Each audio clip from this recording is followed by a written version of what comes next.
Volvemos en Salud y Sociedad aquí en Popular Televisión.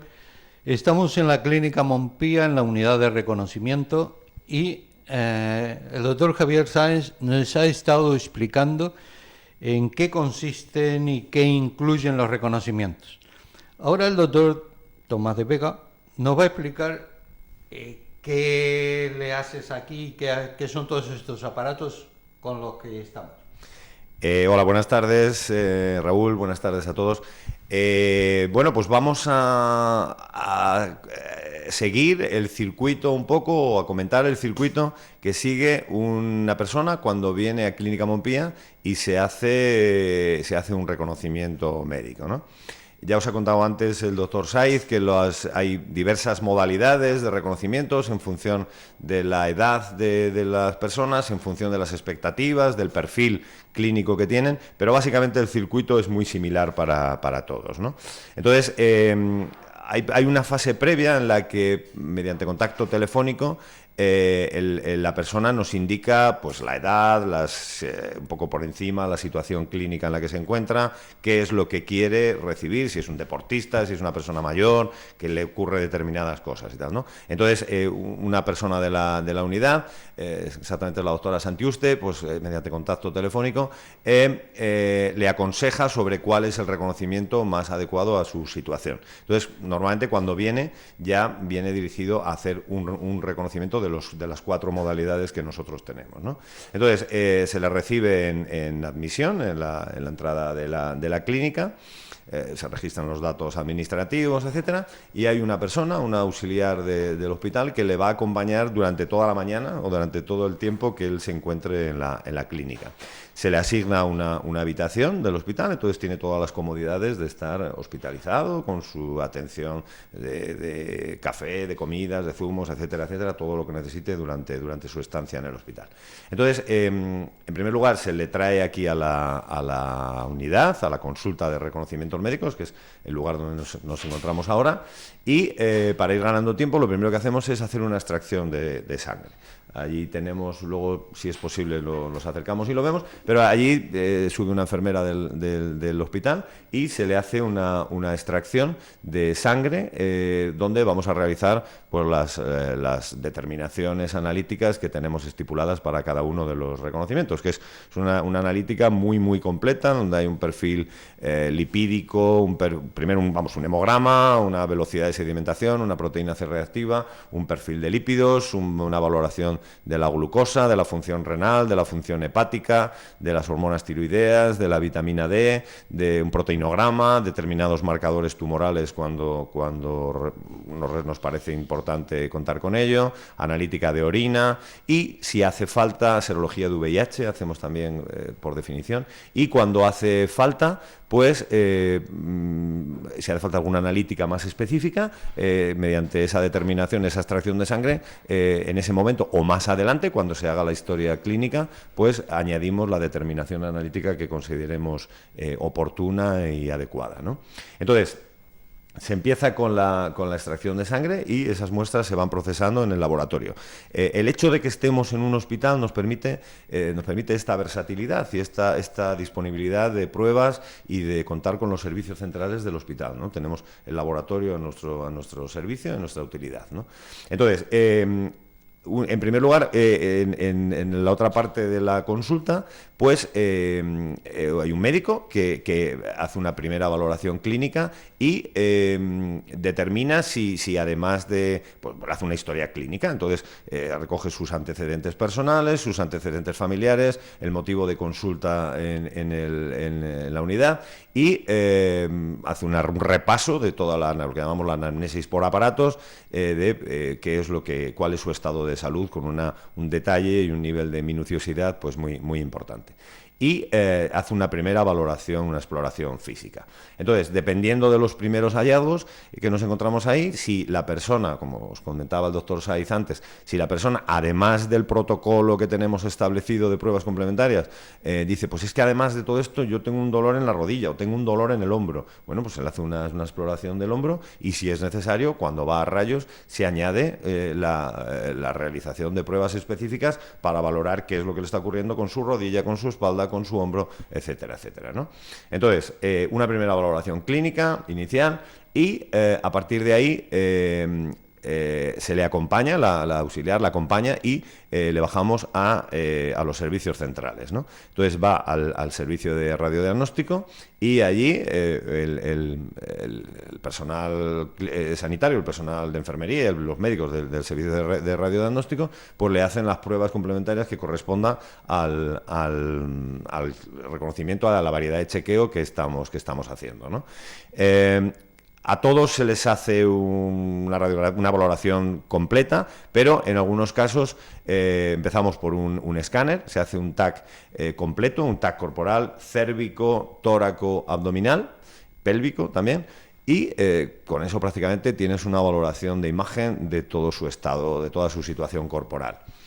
En las variedades de reconocimientos más completos se hace también una resonancia magnética cerebral. La resonancia magnética nos permite, pues, valorar la situación de su sistema nervioso central, del cerebro en concreto, ¿no? Entonces, si tiene lesiones vasculares, tumorales, por supuesto, degenerativas, signos de patología degenerativa, lo detectamos mediante la imagen de la resonancia magnética. Y en alguno de los tipos de reconocimiento también hacemos una exploración que es tremendamente interesante y tremendamente bonita, las imágenes que obtenemos de ahí, que es una colonoscopia virtual, que ya hemos comentado en otras ocasiones. Mediante la colonoscopia virtual, lo que hacemos es... Sin tubo. Sin tubo. Virtual significa literalmente eso, sin necesidad de someter al enfermo a la agresión, que es introducirle un tubo flexible, pero un tubo que se introduce por vía rectal y que además obliga a insuflar aire para expandir las paredes del tubo digestivo, porque si no, el tubo digestivo de forma natural está arrugado, está colapsado.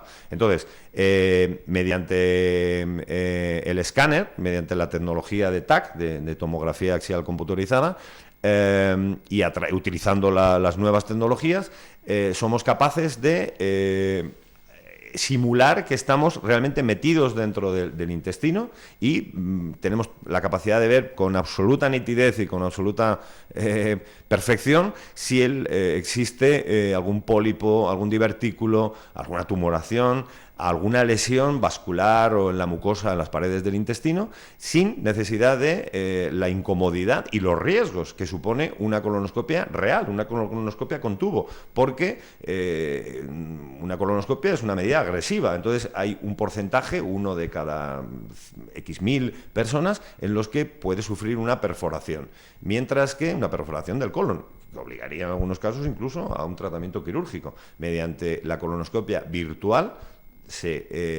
no existe la posibilidad de perforar porque no entramos físicamente dentro del intestino, sino que es la tecnología, mediante el software del escáner, el que es capaz de simular que estamos allí dentro, ¿no? Bien, es cierto que si aparece alguna lesión, un pólipo o lo que sea, eso obliga en un segundo tiempo a resecar esa lesión que hemos encontrado ahí. Pero bueno, si no hay nada, con esa exploración es suficiente. Bien, eso es lo que se hace en el servicio de rayos, ¿no? Tenemos ya puesta en marcha la analítica, hemos ido avanzando con las pruebas de radiodiagnóstico. Entonces, ¿qué es lo que hacemos aquí realmente dentro de la unidad donde nos encontramos ahora? Bueno, pues el clínico hace una valoración, hace una historia, una anamnesis, una exploración física, le tomamos Si quieres, Raúl, nos levantamos un poco y vamos viendo un poco el equipamiento de la unidad, ¿te parece? Sí, venga. Perfectamente. Sí. Sería bueno que nos dijeras un poco para qué vale cada uno de los... Os enseñamos un poco el equipamiento que tenemos en la unidad y os comentamos un poquito. Nosotros estamos, como ya hemos comentado en alguna otra situación, muy preocupados y muy interesados con la situación cardiovascular de los enfermos, ¿no? Entonces, una de las cosas que hacemos es hacer una exploración física muy completa, pero en la que incluye una medida de la tensión arterial. Tomamos la tensión arterial, eso lo hacemos con este aparato, tomamos la tensión arterial en los dos brazos simultáneamente, en los dos brazos, lo que nos permite ver si hay diferencias entre un lado u otro de de las extremidades, porque a veces la diferencia, normalmente no hay diferencias entre uno y otro, pero a veces sí, y eso puede corresponder a determinadas lesiones vasculares que si no se toma simultáneamente no se detecta, ¿no? Tomamos la tensión y además la tomamos varias veces. Esto es muy importante porque la persona cuando viene al médico, como médico lo sabes, puede estar nerviosa. Se pone nervioso. Entonces hay un concepto que se llama la hipertensión de bata blanca, que es la subida de la tensión arterial por el impacto emocional, por el estado emocional que tiene el paciente cuando está en un entorno clínico que le puede resultar agresivo. Entonces le dejamos tranquilo, que se acomode al ambiente en el que se encuentra, 15, 20 minutos, y le tomamos la tensión varias veces, 3, 4, hasta 6 veces, hasta que conseguimos unos niveles de tensión arterial estables y se la tomamos bilateralmente en ambos brazos. Bueno, además de eso, con este equipo también hacemos lo que se llama el índice tobillo-brazo. El índice tobillo-brazo lo que hace es comparar la tensión arterial en las extremidades superiores y simultáneamente en las extremidades inferiores. Con eso podemos detectar una situación que es la enfermedad arterial periférica, que se manifiesta clínicamente por la claudicación intermitente, por lo que llamamos la enfermedad del escaparate. Son enfermos que cuando caminan tienen problemas vasculares, problemas de falta de riego en las extremidades inferiores, y cuando caminan se tienen que parar porque les duelen las piernas, o a veces no llega a manifestarse clínicamente, no hay síntomas. Y si con esta exploración podemos detectar un problema vascular en las extremidades inferiores, lo cual tiene una importancia enorme, porque la arteriosclerosis es una enfermedad sistémica y cuando están afectadas las extremidades inferiores es altamente probable que puedan estar afectadas las arterias coronarias o las arterias cerebrales. Entonces, mucho más accesible diagnosticar qué es lo que está ocurriendo en las piernas con un equipo sencillo, sin ninguna agresión, solamente comparando la tensión arterial simultánea en brazos y piernas, ¿no? Y poner las medidas necesarias para solucionar su problema vascular. Bueno, allí tenemos, no sé si en la cámara lo podemos captar, pero lo podemos ver aquí. Bueno, esto es aparentemente una báscula normal, pero con algún añadido más, que es una serie de equipamientos con los que valoramos el peso, la talla, tenemos el tallímetro aquí, peso, talla, y determinamos el índice de masa corporal, que es la medida del estado nutricional que tiene el enfermo, pero con este equipamiento, que pesa, y esto al final resulta, detectamos la composición corporal, es decir, somos capaces, mediante una técnica de bioimpedancia, de conocer el porcentaje de grasa total, de grasa visceral, que es la que se acumula alrededor de las vísceras abdominales y la que metabólicamente resulta tremendamente peligrosa para el estado de salud del enfermo. El porcentaje de músculo y el porcentaje, en fin, la composición corporal. Esto es una cosa que nos resulta muy importante a la hora de dar consejos luego al enfermo. Y líquido, ¿no? Efectivamente. Esto es un ecógrafo. Esto es un ecógrafo portátil que tenemos aquí, que complementa, podemos levantar y ver la pantalla, que complementa, con esto hacemos lo que llamamos una ecografía clínica, una ecografía sobre la marcha, y si se necesita, si detectamos algo luego, los radiólogos complementan de otra forma mucho más precisa y mucho más minuciosa. Con esto hacemos dos cosas, básicamente. Una es la valoración de las carótidas, el estado de permeabilidad que tienen las arterias carótidas, una vez más abundando en la importancia. Las arterias carótidas son, digamos, las tuberías por las que llega la sangre al cerebro, con lo cual, dicho está, la importancia que tiene eso, ¿no? Entonces, valoramos el estado de permeabilidad o de lesión que tienen las arterias carótidas hasta tal punto que podemos medir lo que se llama el grosor íntima media, es decir, el grosor que tiene la pared de la arteria, y a mayor grosor, sabemos en medicina que eso conlleva más riesgo de aparición de lesiones, y de esta forma lo que hacemos es adelantarnos a esa posible eventual lesión que de otra forma podría ocurrir. Mediante el equipo lo detectamos, el grosor de la pared, y le aconsejamos control de la tensión, control de lípidos, control de la diabetes, peso, etcétera, etcétera, etcétera, ¿no? El grosor íntima media. Esto es un espirómetro. Aquí se coloca Uy, se nos... El espirómetro. El espirómetro lo que Vale. hace es valorar la capacidad respiratoria que tiene el enfermo, la capacidad funcional respiratoria. Entonces, ahí se coloca una boquilla, el enfermo sopla, hace una inspiración y una expiración forzada, y con esto vemos la capacidad respiratoria. Si tiene una obstrucción al flujo aéreo, porque es un bronquítico crónico que tiene un grado ya de enfermedad pulmonar obstructiva crónica, o si tiene un patrón restrictivo en otro tipo de patologías broncopulmonares, un espirómetro. Bueno, en la esquina tenemos otro aparato que es un aparato que se llama un aparato con el que valoramos la resistencia, la rigidez arterial. Esto es un equipo absolutamente singular porque es un equipamiento una tecnología, es un aparato muy pequeñito, pero es una tecnología realmente muy puntera y muy complicada. Con esto, mediante una especie de micrófono, a través de una tecnología que se llama tonometría por aplanamiento, somos capaces de valorar la rigidez que tienen las arterias. La rigidez que tienen las arterias nos ayuda a saber si esas arterias están envejecidas sobre lo que le corresponde biológicamente. Es decir, si una persona tiene 30 años, pero sus arterias se están comportando como las de una persona de 50 años. Claro, eso es enormemente importante porque le podemos transmitir al enfermo, mira, tú tienes 30 años, tu carnet de identidad dice que tienes 30 años, pero tus arterias realmente tienen 50 años. Eso quiere decir que se han envejecido 20 años más de lo que te corresponde biológicamente, ¿no? ¿Por qué? Pues porque has tenido la tensión mal controlada durante mucho tiempo, porque tienes lípidos alterados, el azúcar fuera de control, etcétera, etcétera, etcétera, ¿no? Es un equipamiento muy importante que nos ayuda a establecer lo que llamamos el grado de riesgo cardiovascular global que tiene el enfermo y transmitir los mejores consejos y las mejores recomendaciones posibles. Con ese equipamiento también podemos hacer otra cosa que es muy importante, que es valorar lo que se llama la tensión arterial central. Es decir, normalmente cuando se toma la tensión arterial en la clínica, medimos la periférica, medimos la presión en la arteria braquial. Y bueno, pues probablemente no es la misma la tensión, o no tiene el mismo impacto conocer la tensión que tú tienes en la arteria braquial a conocer la tensión que tú tienes a la salida del corazón, justo en el momento en que el corazón está bombeando y el bolo de sangre está saliendo a la circulación arterial. Entonces, mediante este equipo y la tecnología que está ahí metida en esa caja, somos capaces de adivinar la tensión arterial central, y eso probablemente nos permite afinar más a la hora de conocer el impacto que esa posible hipertensión tiene sobre lo que llamamos los órganos diana, ¿no? El cerebro, el corazón, los riñones, etcétera, ¿no? Entonces, otro parámetro más para valorar el estado de riesgo cardiovascular que pueda tener ese enfermo. Bueno, ¿qué más cosas tenemos por aquí? Pues ahí tenemos, bueno, el optotipo habitual que estamos acostumbrados a ver cuando nos graduamos la vista. Bueno, pues hacemos una valoración de la agudeza visual y, bueno, pues que intentamos aconsejar o recomendar si necesita alguna valoración más específica por parte del oftalmólogo, pues de ahí detectamos la agudeza visual.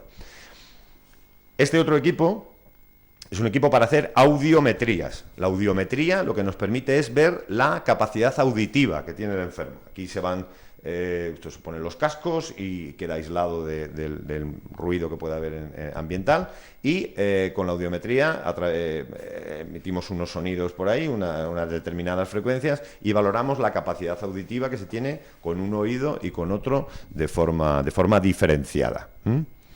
Bueno, este es el tallímetro, el peso normal, convencional, y entramos un poco en lo que pueda ser ya la parte más específica de la unidad de reconocimientos. Estos son aparatos, bueno, algunos de ellos muy singulares, como es el de rigidez arterial, que es una tecnología que no se dispone en muchos hospitales regionales ni nacionales, ¿no? Pero bueno, vamos a ver los aparatos más grandes, la cacharrería pesada, digamos, ¿no?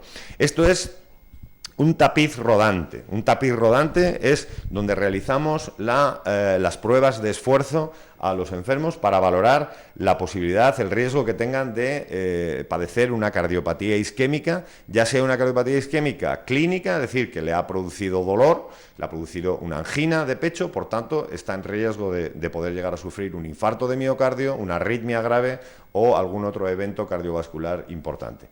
Nosotros las pruebas de esfuerzo las hacemos en tapiz rodante, es decir, el enfermo, la persona sube ahí, la que se va a someter a la prueba de esfuerzo sube ahí, le colocamos los cables para hacer un registro de electrocardiograma y la cinta empieza a moverse y empieza sobre todo a elevarse, cada vez se va poniendo a mayor pendiente, con lo cual el grado de esfuerzo al que se va sometiendo a la persona que hace la prueba es progresivamente mayor.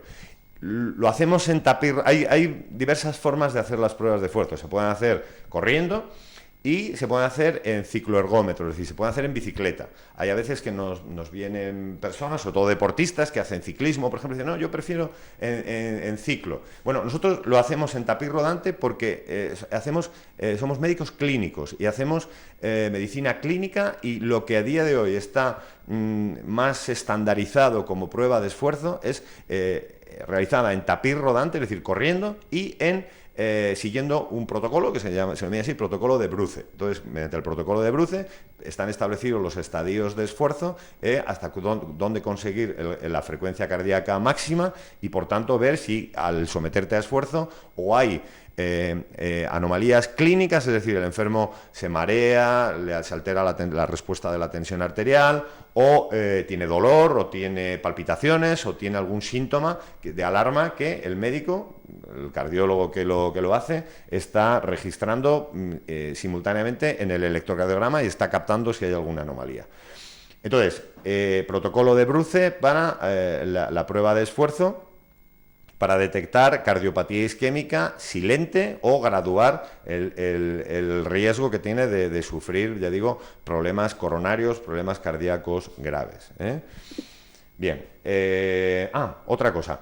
A veces, claro, si la gente no puede hacer, por el motivo que sea, por ejemplo, tiene una discapacidad en una pierna o tiene un problema y no puede caminar, no puede caminar rápido o llegar a correr cuando es necesario, tenemos otras alternativas. Mediante la ecografía se puede someter al corazón a un estrés, a un determinado esfuerzo, de forma que, mediante métodos farmacológicos, de forma que se puede suplir la prueba de esfuerzo en una persona que tiene una discapacidad para caminar, para correr. Lo podemos hacer de otra forma diferente.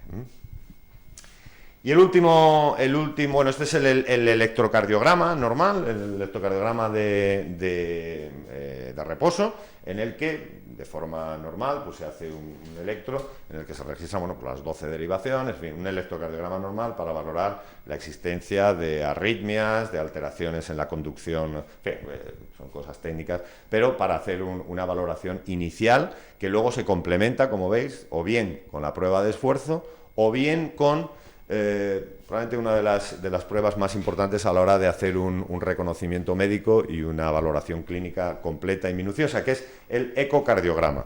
El ecocardiograma lo que valora es, a través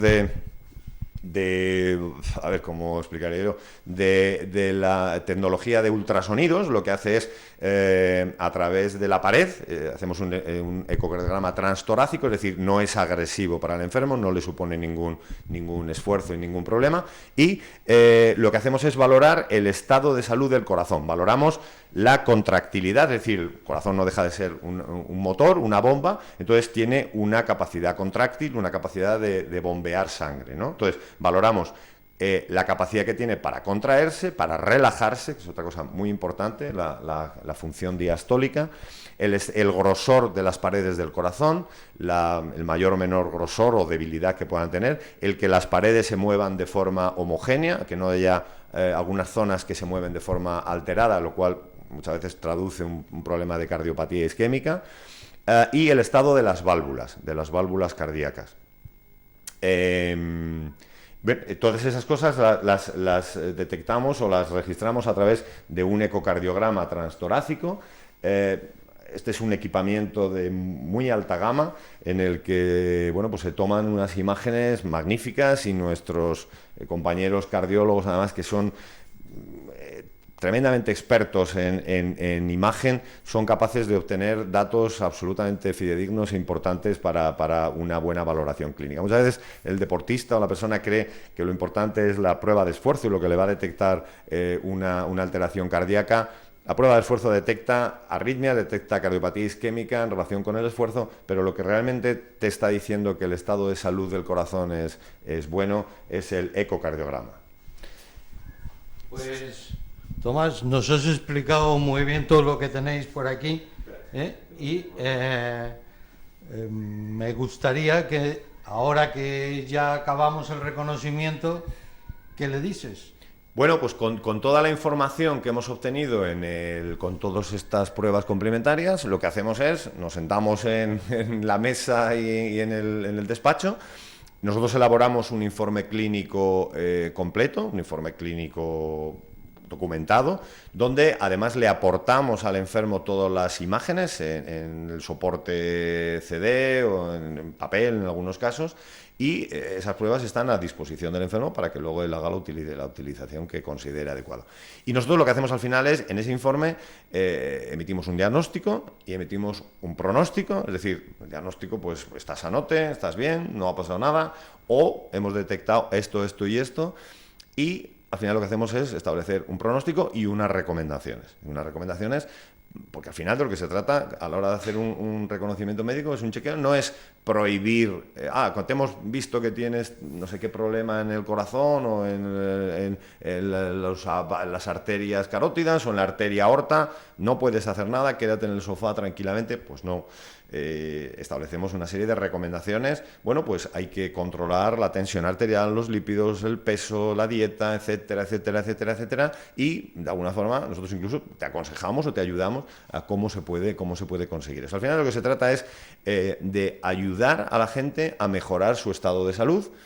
Para eso utilizamos una tecnología, yo creo que muy completa y muy de alta gama, muy de alto nivel, pero al final el objetivo es recomendar, asesorar y conseguir el mejor estado de salud y, por tanto, la mejor calidad de vida para la persona que se hace el reconocimiento y para su entorno familiar, social, que seguro que se redundará en ellos los consejos y las recomendaciones que nosotros le podamos dar. Bueno, Tomás de Vega, de Medicina Interna y aquí de la Unidad de Reconocimientos Médicos de la Clínica Montpía. Te tengo que agradecer, ya nos has mostrado todos los aparatos que tenéis aquí, que son de muy buena calidad, y todo esto que redunda, como has dicho, en la calidad de vida de los pacientes, y en nombre de ellos te agradezco que los hayas mostrado. Pues muchísimas gracias, para mí ha sido un placer estar con vosotros y encantado de mostraros nuestra casa. Bueno, muchas gracias y aquí despedimos este programa de Salud y Sociedad en Popular Televisión. Hasta la próxima emisión.